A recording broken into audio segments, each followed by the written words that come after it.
Okay guys, so we're cutting one blank key just to make it easier the way to turn it. We're making the leash from the door. This is another video that we have now. And then the thing just to making sure it is put in here. We cut it just like a key, one of the codes that they give it us. And now we're just gonna turn it and put in accessories. It'd be easier for us to do it because it's almost like the wafer is on the same spot, okay? So we're gonna do in pressure. Okay.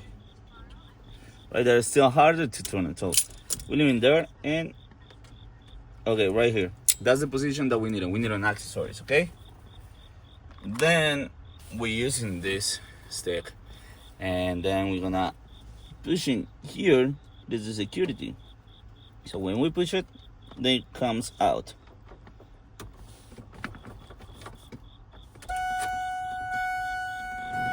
That's the ignition out.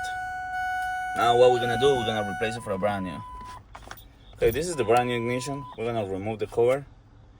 And then right here, this is the pin that I told you that you had to pin it in. So now it is stick. When we turn it to accessories, on this position has to be exactly on this way. It's going all the way in. You see it? Right there is all the way in.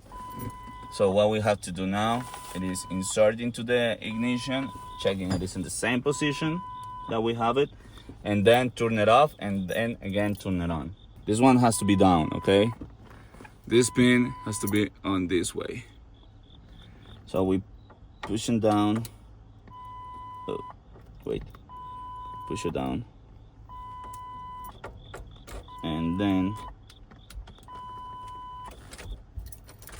okay, and then we can remove the key. Stayed in there.